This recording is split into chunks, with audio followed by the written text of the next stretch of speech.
start here with our two models, intergovernmentalism and supranationalism. The EU is only a collection of states, or the EU is something beside and above the member states. Now, functionalism is going to tie these two ideas together. So here's functionalism. Functionalism is essentially the argument that the EU becomes more than a collection of states over time and on purpose. So maybe on day one, it starts off as just sort of a collection of states. On date one, we meet for coffee. Great. But when we meet for coffee, right, let's say it's an actual date where you've actually asked somebody out. So we meet for coffee for this date just to sort of see who each other is, to see if there's a second date. But when you're going into that first date, you're not just thinking this is going to be a one-time thing and that's it, unless if you like the person, you're going to want to take it sort of to the next level, which is date number 2. That's kind of what functionalism is as well, is that the EU actually transforms what it is. On date 1, you are two individuals sitting in a coffee shop, and if you don't like what's happening, you just walk out, no harm, no foul. However, on date 63, you can't just sort of, let's say that you've been dating for 3 years, you have a relationship together. You don't just one day, while you guys are out, you just say, you know what, I'm done, and then just walk away. There has to be a little bit more to it than that. And let's just talk about this idea. The EU becomes more than a collection of states over time and on purpose. And here's why. There's this idea called spillover, which is a little cooperation today becomes more and more cooperation tomorrow. So I know I'm going to be jumping between the European Union and dating life here for a second, but on date 1, it goes pretty well. It's a blind date. You meet at the coffee shop. So there's already a little cooperation, right? We both agree to meet at the coffee shop, and you both show up. So a little bit of trust has been established. So maybe you think, okay, let's do date 2. I kind of like this person. Date 2, let's go for dinner. Now, we'll still meet. We'll meet at the restaurant. And then we'll go our separate ways afterwards. But dinner is a little more cooperation. It requires, coffee is, whoops, what did I just do? Coffee is, there we go. Here we go. Okay, so let me try this again. Sorry.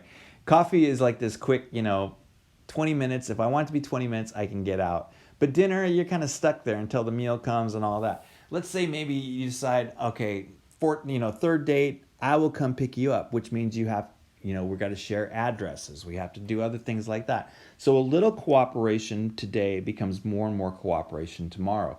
And eventually, this relationship is working out. We're getting a joint bank account. We're adopting dogs together, maybe having kids because we're married. That doesn't happen on date 1, but the cooperation of today leads to a little more tomorrow. And you can understand on the flip side, if this isn't happening, this doesn't happen either. You don't get that larger integration.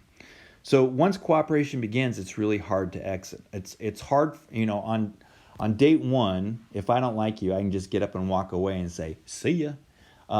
After 5 dates, I may have to have a face-to-face, like I'm not feeling this, or I could just maybe text it because I'm kind of a jerk. However, if we've been dating for a month or 6 months or a year, I can't just sort of say, you know what, I'm kind of done. Here's a text, because what you've done is you cooperate. So let's just imagine a year into a relationship. We now share similar friends. Maybe we've got, a gym membership together. Who really knows? But it takes a little bit more to sort of extricate myself from that relationship. And let's say I've been married for 6 years and we got 2 kids. We own a house. It's really hard to exit. It's still possible. It's just hard to exit. And that's the sort of idea here, is that, it was fairly easy for Britain to join the European Union. It has a vote and it joins the European Union. But as you're going to see over the next couple of years, and as you've seen over the last 3 years, it's really hard for Brexit to happen, to sort of go your own way after that. It's also hard to resist more and more cooperation. And so what we see is that where it may start off as economic cooperation, lower trade barriers, things like that, that requires policy harmonization, or less working together on policies that are working for each other. And then that may require social cooperation. And what happens is during the process of this, the process itself changes the identity of Europeans.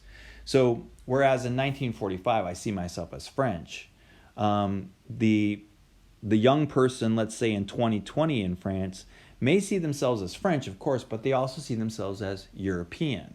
And we may even talk about how in the future people see themselves far more as Europeans than they do as French. Same thing happened in the United States. 1776, I saw myself as a member of the state of Virginia. This United States thing was a brand new thing. So yes, I'm technically an American because of the Constitution and all that, but really, if you ask me where I'm from, I'm saying Virginia, not America. Fast forward to today, if I'm traveling around the world and people say, where are you from? I say America. I don't say California. It changes the identity of the people itself. When we talk about things like convergence and homogenization, where Europeans start to see themselves as Europeans a little bit more. And so they share ideas with other Europeans in a way that the French and the Germans might not have seen themselves as sort of similar or having homogenous ideas, like say before World War II. I don't know if this is confusing or not. I'm not trying to make it confusing. What I'm trying to say is that this process of economic integration is not just sort of a let's lower trade barriers and see where this goes. It actually creates sort of relationships, cooperations that it's hard to then sort of see yourself outside of. It becomes the new status quo, the new norm. And that changes things. All right. We will come back and talk. So you're going to watch a little bit about Brexit, and then we're going to talk about why some people, or why these regional orders are beneficial, and why some people want out of them.